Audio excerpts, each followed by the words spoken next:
Il existe des camionnettes au design si étrange que vous ne savez pas si elles servent à transporter du bois de chauffage ou à tenter de contacter des civilisations d'une autre planète. L'esthétique est parfois un mystère. Aujourd'hui, nous explorons le coin le plus extravagant de l'histoire automobile pour vous montrer 15 véhicules qui défient toute logique commerciale et mécanique. Restez jusqu'à la place numéro 1, car c'est le pick-up à 6 roues et moteur d'avion que personne ne croyait légal. Commençons. Numéro 15. International Harvester Série C. Lorsque nous parlons de pick-up classique, les noms de Ford, Chevrolet et Dodge accaparent généralement toute l'attention. Mais il existe une marque qui, pendant des années, a été la colonne vertébrale des campagnes américaines et que peu de gens se rappellent aujourd'hui avec la justice qu'elle mérite. International Harvester était principalement connu pour fabriquer des tracteurs et des machines lourdes, mais son incursion dans le monde des camionnettes légères a produit certains des véhicules les plus robustes et les plus étranges à avoir foulé la route. La série C, lancée au début des années 60, est l'exemple parfait de cette philosophie. Contrairement à ses concurrentes qui recherchaient des lignes plus fluides et aérodynamiques, l'International Harvester série C conservait une apparence massive et utilitaire qui intimidait au premier coup d'œil. Ce qui la rend rare, c'est son ingénierie interne. Ces camionnettes ont été construites selon des normes de camions de poids lourds. Leurs moteurs, connus sous les noms de V304 et V345, n'étaient pas conçus pour la vitesse, mais pour maintenir un couple constant pendant des décennies sans nécessiter une reconstruction complète. La série C offrait des options que ses rivales mettraient des années à standardiser, comme la transmission intégrale intégrée d'usine avec une robustesse qui permettait de traverser des terrains où une Ford contemporaine se serait retrouvée bloquée. Numéro 14. Powell Sport Wagon. Si nous cherchons le sens du mot rareté dans le dictionnaire automobile, nous trouverions probablement une photographie de la Powell Sport Wagon du milieu des années 50. C'est peut-être l'une des histoires les plus incroyables d'entrepreneuriat et de recyclage dans l'industrie. Les frères Powell, établis en Californie, ont décidé de créer un pick-up économique et fonctionnel à une période où les prix des voitures neuves augmentaient rapidement. Ce qu'ils ont fait était sans précédent. Ils ont acheté des milliers de châssis usagés de modèles Plymouth de la fin des années 40, les ont entièrement restaurés et ont construit sur eux une toute nouvelle carrosserie en acier et en fibre de verre.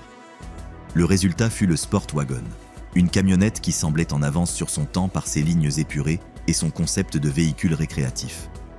L'une des caractéristiques les plus étranges et les plus cool de ce pick-up était un compartiment caché à l'arrière qui glissait vers l'extérieur comme un long tiroir, conçu spécifiquement pour ranger des cannes à pêche ou de longs outils sans prendre de place dans la cabine ni dans la benne principale. Seulement environ 1200 unités ont été fabriquées entre les années 1954 et 1956 avant que l'entreprise ne ferme ses portes.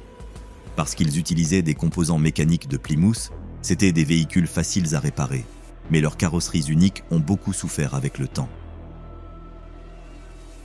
Numéro 13. Studebaker Champ.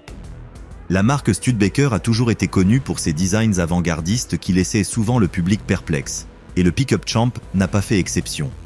Lancé en 1960, le Champ était une tentative désespérée d'une entreprise à court de fonds pour rester pertinente sur le marché des camionnettes. La solution d'ingénierie était aussi étrange qu'efficace. Ils ont pris la section avant de leur berline compacte, la Studebaker Lark, l'ont coupée en deux et l'ont jointe à un châssis de camionnette de poids lourd avec une benne arrière en acier. Ce mélange a donné au Champ une apparence unique, car l'intérieur était beaucoup plus confortable et raffiné que celui de tout autre pick-up concurrent. Il avait le tableau de bord d'une voiture de tourisme, des sièges beaucoup plus moelleux et une tenue de route qui se rapprochait davantage de celle d'une automobile que d'un camion de travail. Malgré son origine hybride, le Champ était un travailleur infatigable. Il était disponible avec des moteurs à 6 cylindres et aussi avec les puissants moteurs à 8 cylindres de Studebaker qui étaient réputés pour leur durabilité. Cependant, la rareté de ce modèle est due au fait qu'il fut l'un des derniers souffles de la marque avant sa disparition définitive. La production du Champ fut limitée et de nombreux acheteurs de l'époque se méfiaient d'une camionnette qui semblait si douce à l'extérieur. Ce qu'ils ne savèrent pas, c'est que cette structure était capable de supporter des abus qui auraient détruit des modèles beaucoup plus grands. Aujourd'hui, le Studebaker Champ est considéré comme le précurseur des pick-up modernes qui privilégient le confort du conducteur sans sacrifier la capacité de charge. C'est un véhicule né du besoin et du manque de budget, mais qui a fini par dicter, sans le savoir, l'avenir de tout un segment automobile. En voir un aujourd'hui, c'est admirer la résilience d'une marque qui, même dans ses derniers instants, continuait d'innover avec ce qu'elle avait sous la main. Numéro 12. Chevrolet Cameo Carrier. Au milieu de la décennie des années 50, les camionnettes de chargement étaient des outils rudimentaires, conçus uniquement pour résister aux mauvais traitements dans les carrières et les champs cultivés. Chevrolet, sous la direction de designers qui voulaient rompre avec la tradition, a décidé qu'il était temps d'offrir quelque chose que les propriétaires d'entreprises pourraient conduire avec fierté devant un club de campagne. C'est ainsi qu'est née la Chevrolet Cameo Carrier en 1955. Ce qui fait de cette camionnette une véritable rareté et une pièce d'ingénierie historique, c'est qu'elle a été la première à introduire le concept de la benne de chargement à panneaux lisses, connue sous le nom de Fleetside. À l'époque, tous les pick-up avaient les garde-boue à l'extérieur de la benne, ce qui leur donnait un aspect utilitaire et ancien. Chevrolet a utilisé des panneaux de fibre de verre pour couvrir les côtés de la benne, obtenant une ligne fluide qui continuait élégamment le design de la cabine. Ce véhicule était l'équivalent d'un pick-up de luxe actuel. Il était livré avec des intérieurs rembourrés en 2 tons, une lunette arrière panoramique enveloppante et des détails chromés que l'on ne trouvait normalement que dans les berlines les plus chères de la marque comme le Bel Air. Mécaniquement, le Cameo Carrier pouvait être équipé du légendaire moteur V8 de 265 pouces cubes, délivrant une puissance qui laissait derrière elle toute concurrente de son segment. Malgré sa beauté, ce fut un échec commercial à l'époque car son prix était presque 30% plus élevé que celui d'une camionnette standard. Les travailleurs de l'époque n'étaient pas disposés à payer un supplément pour de la fibre de verre qui pouvait être rayée par le travail quotidien. Aujourd'hui, sa rareté est absolue et elle est considérée comme la grand-mère de tous les pick-up de luxe modernes. C'est un bijou qui a démontré que le style et la force pouvaient coexister sur le même châssis. Numéro 11. Hudson Pickup. Lorsque nous pensons à la marque Hudson, la première chose qui nous vient à l'esprit sont ses victoires dans les premières courses de la catégorie NASCAR avec ses berlines à centre de gravité bas. Cependant, en 1946, Hudson a lancé sur le marché l'un des pick-up les plus insolites et les plus avancés de l'après-guerre. Le Hudson Pickup n'était pas un camion adapté, mais il était littéralement construit sur le châssis allongé d'une berline de luxe. Cela lui conférait une caractéristique qu'aucune autre camionnette de l'époque ne pouvait espérer. Une suspension avant indépendante. Alors que les conducteurs de Ford et de Chevrolet sautaient sur leur siège à chaque passage sur un nid de poule en raison de leurs essieux rigides, le propriétaire d'un Hudson jouissait d'une douceur de conduite comparable à celle d'une limousine. Son design était tout aussi extravagant, avec une calandre frontale massive remplie de barres chromées et des garde-boue qui s'intégraient organiquement aux portes avant. L'intérieur était un déploiement de confort avec des matériaux de haute qualité et un tableau de bord qui semblait tout droit sorti d'un avion de luxe. Sous le capot, il cachait un moteur à 6 cylindres en ligne qui était réputé pour sa douceur et sa capacité à maintenir des vitesses de croisière élevées sans effort. La rareté du Hudson Pickup est due au fait que l'entreprise a décidé de privilégier la production de ses voitures de tourisme, fabriquant très peu d'unités de chargement chaque année. Numéro 10. Ford Skyliner Pickup. L'histoire des pick-up est pleine de modèles qui n'ont jamais atteint la production de masse ou qui ont été créés pour des marchés spécifiques avec des configurations presque expérimentales. L'un des cas les plus fascinants dans le monde de Ford est l'existence de variantes qui mélangèrent la technologie du toit rigide rétractable avec la plateforme de chargement. À la fin des années 50, Ford expérimentait l'idée de camionnettes qui pourraient se transformer en fonction des besoins climatiques et du style du conducteur. Bien que le nom Skyliner soit célèbre pour la berline au toit métallique qui se cachait dans le coffre, il a existé des prototypes et des conversions d'exportation limitées, notamment vers des marchés comme l'Australie avec le style Ute, qui défiait l'idée de ce que devait être un Ford de travail. Ces unités se distinguaient par une cabine beaucoup plus basse et stylisée, utilisant des composants des modèles de luxe de la série Fairlane. Ce qui en fait des objets de désir pour les connaisseurs est la complexité de leur construction. Ce n'étaient pas de simples camionnettes au toit coupé. Elles nécessitaient des renforts structurels dans le châssis pour maintenir la rigidité sans le soutien du pilier central. De plus, beaucoup de ces raretés étaient équipées de moteurs interceptors de haute performance qui n'étaient pas offerts dans les séries de travail de base. Imaginez un pick-up avec l'élégance d'une Ford de 1957, avec ses ailerons arrière acérés et sa peinture à 3 tons, mais avec la capacité de charger des outils à l'arrière, est le rêve de tout amateur de design rétro-futuriste. Numéro 9. Willys FC 150. Si un prix existait pour la camionnette qui utilise le mieux chaque centimètre de sa structure, ce prix irait à la Willys FC 152 956. Les initiales FC signifient Forward Control ou contrôle avancé, ce qui indique que le conducteur est assis directement au-dessus de l'essieu avant, avec le moteur situé entre les sièges ou juste sous la cabine. Cette pick-up ressemble à un camion jouet qui a pris vie, mais sous cette apparence sympathique et compacte se trouve l'ADN d'une Jeep militaire. En plaçant la cabine tout à l'avant, Willys a réussi à installer une caisse de chargement pleine grandeur dans un véhicule qui avait un empattement plus court que celui d'une voiture compacte. Cela lui conférait une maniabilité incroyable dans les forêts denses ou les petites fermes où une camionnette conventionnelle ne pouvait pas tourner. Ce qui la rend extrêmement rare, c'est que sa conception défiait tellement les lois de la physique qu'elle avait une tendance naturelle à basculer vers l'avant si l'on freinait brusquement quand la caisse était vide. Pour résoudre ce problème, l'usine a dû installer un contrepoids en fer lourd à l'arrière.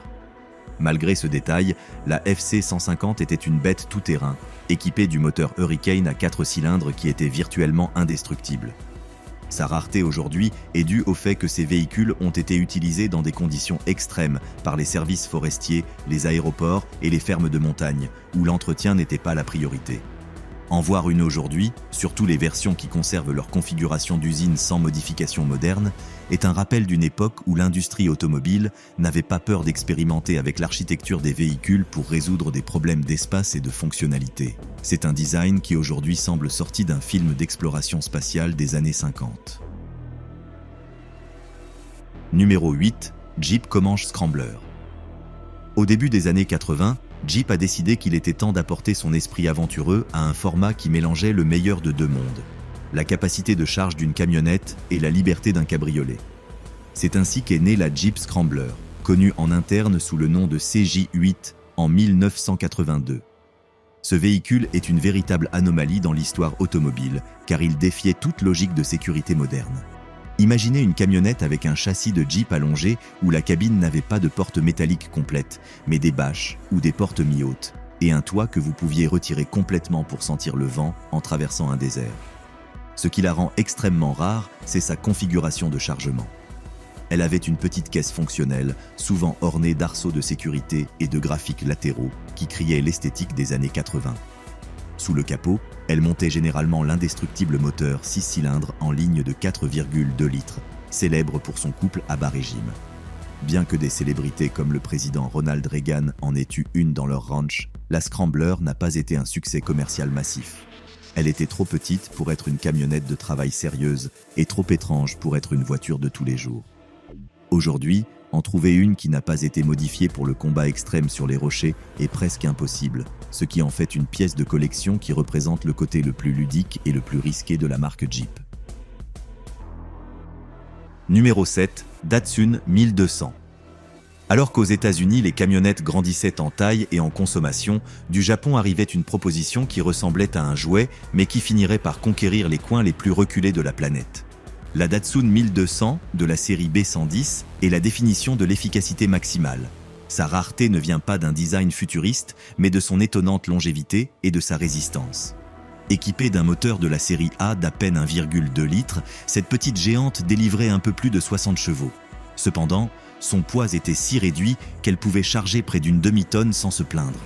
Ce fut le véhicule qui a motorisé une grande partie de l'Amérique latine et de l'Asie du Sud-Est, étant apprécié par les mécaniciens qui pouvaient la réparer avec un tournevis et une paire de clés de base.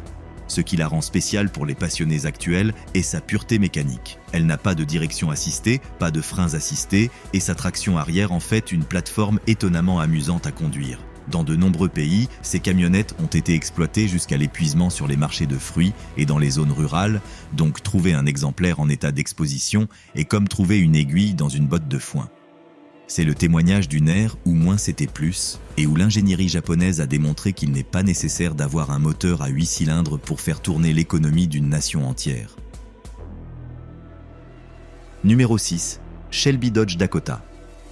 En 1989, le légendaire Carroll Shelby, l'homme qui a mis Ford sur la carte des courses internationales, a jeté son dévolu sur un segment inattendu, les camionnettes de taille moyenne. La Dodge Dakota de l'époque était un véhicule performant mais ennuyeux. Shelby a décidé que la recette pour l'améliorer était simple mais radicale. Forcer un moteur V8 de 5,2 litres dans un compartiment conçu à l'origine pour des moteurs à 4 et 6 cylindres. Ce fut la première pick-up haute performance de l'ère moderne. Pour que l'énorme bloc tienne, Shelby a dû remplacer le ventilateur mécanique du moteur par 2 ventilateurs électriques, une solution innovante pour l'époque. Seulement 1500 unités ont été fabriquées, ce qui en fait l'une des pick-up les plus limitées de l'histoire. Il ne s'agissait pas seulement de puissance. La Shelby Dakota était livrée avec une peinture distinctive en blanc ou rouge, avec des bandes décoratives, des jantes en alliage spécial et un intérieur avec l'emblème Shelby brodé sur les sièges. Bien que pour les standards actuels, ces 175 chevaux semblent peu, en 1989, c'était une véritable balle qui pouvait humilier de nombreuses sportives au feu de signalisation. Ce fut l'expérience qui a pavé la voie à toutes les camionnettes sportives qui suivraient, démontrant que le nom Shelby pouvait transformer n'importe quel outil de travail en une machine à adrénaline. Numéro 5. GMC Cyclone. Si nous parlons de véhicules qui ont brisé l'ordre établi, le GMC Cyclone de 1991 remporte tous les honneurs. Dans un monde où les pick-ups étaient lentes et bruyantes, General Motors a décidé de créer un monstre. Sous son apparence de camionnette noire compacte se cachait un moteur V6 de 4,3 litres avec un turbocompresseur Mitsubishi et un système de refroidissement air liquide. Le résultat était une puissance de 280 chevaux et un système de traction intégrale permanente qui distribuait parfaitement la force sur l'asphalte. Le Cyclone était si rapide que lors d'essais de magazines spécialisés de l'époque, il a réussi à battre un Ferrari 348 dans une course d'accélération. Ce fut la première camionnette à être équipée de freins anti-blocage sur les 4 roues, quelque chose d'inouï pour son segment. Sa rareté est légendaire, car seules près de 3000 unités ont été produites et son utilisation était strictement limitée à la route. En fait, un autocollant dans la cabine avertissait qu'il ne devait pas être utilisé hors du pavé, ni pour charger des objets lourds, car sa suspension était réglée exclusivement pour la vitesse et l'adhérence en virage. Le Cyclone n'était pas une camionnette de travail, c'était une arme de précision conçue pour terroriser les propriétaires de voitures de sport. Aujourd'hui, il est considéré comme le saint graal des camionnettes des années 90. Une merveilleuse erreur d'ingénierie qui ne s'est jamais répétée avec une telle pureté. Numéro 4. Subaru Brat. À la fin des années 70, le marché américain a imposé un droit de douane élevé de 25% sur les camionnettes légères importées, communément appelée la taxe sur le poulet. Pour éviter ce surcoût, Subaru a conçu une solution aussi ingénieuse que dangereuse. La Subaru Brat de 1978 était essentiellement une berline transformée en camionnette, mais avec un détail unique. Ils ont installé 2 sièges en plastique orientés vers l'arrière dans la caisse de chargement. En ajoutant ces sièges, le véhicule cessait légalement d'être une camionnette de chargement et devenait une voiture de tourisme, évitant ainsi la taxe coûteuse. Ces sièges avaient des poignées latérales similaires à celles d'une montagne russe, car voyager là-bas pendant que le véhicule était en mouvement était une expérience extrême. Au-delà de cette curiosité légale, la Brat était une machine exceptionnelle avec 4 roues motrices et un moteur boxeur qui lui conférait un centre de gravité très bas. Bien qu'aujourd'hui les normes de sécurité rendraient impossible la fabrication de quelque chose de similaire, la Brat reste une icône de la rébellion créative face aux réglementations gouvernementales. Numéro 3. Lamborghini LM202. Bien avant l'existence de l'Urus, Lamborghini a fabriqué un véhicule qui semblait conçu pour la fin du monde.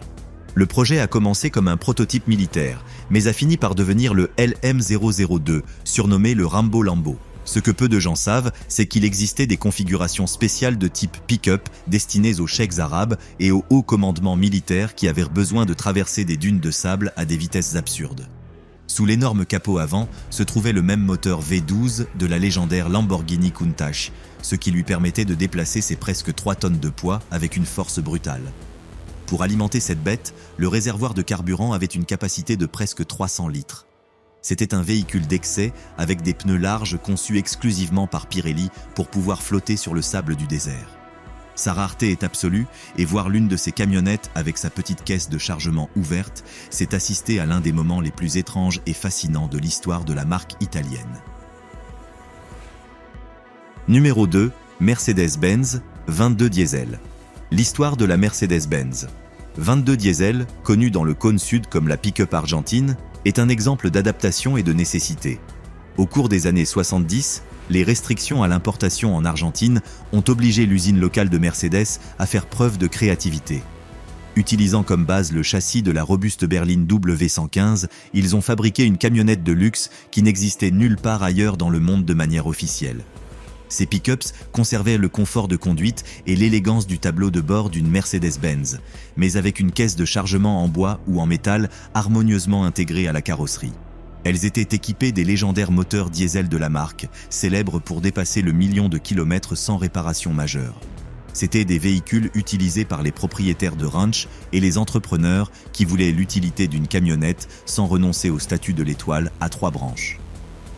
Aujourd'hui, ce sont des pièces extrêmement convoitées en Europe, où les collectionneurs les importent d'Amérique du Sud pour les exposer comme l'une des variantes les plus rares que le blason de Mercedes ait jamais porté.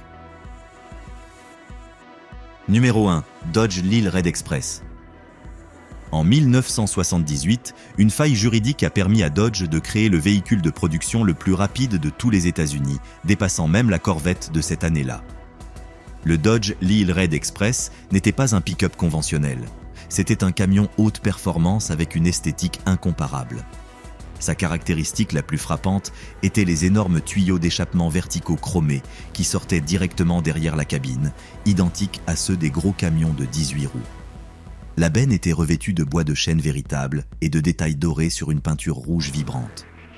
Grâce au fait qu'il n'avait pas besoin de catalyseur en raison des normes d'émission de l'époque, son moteur V8 de 5,9 litres respirait librement, offrant une accélération qui laissait tout le monde bouche bée. Ce fut une déclaration de liberté et de puissance à une époque de restriction. Aujourd'hui, un Lille Red Express original est considéré comme une œuvre d'art du design automobile américain, représentant le summum de l'ère des pick-up de collection. En passant en revue ces machines, il est clair que la rareté n'est pas seulement un accident de conception, mais un témoignage de l'ambition humaine. Ces pick-up ne transportaient pas seulement des marchandises, mais des idées qui défiaient les normes de leur époque. Des solutions légales ingénieuses aux excès mécaniques qui battaient les supercars, chacune de ces pièces a une valeur historique qui transcende le métal. Ce qui était autrefois considéré comme étrange ou peu pratique est aujourd'hui valorisé par les collectionneurs qui sont prêts à payer des fortunes lors d'enchères internationales. Posséder l'une de ces machines n'est pas seulement un moyen de transport, c'est être le gardien d'un moment irremplaçable dans l'ingénierie. Au final, la valeur de la rareté réside dans sa capacité à nous rappeler que, dans le monde de l'automobile, les chemins les plus étranges sont souvent ceux qui nous mènent aux destinations les plus mémorables.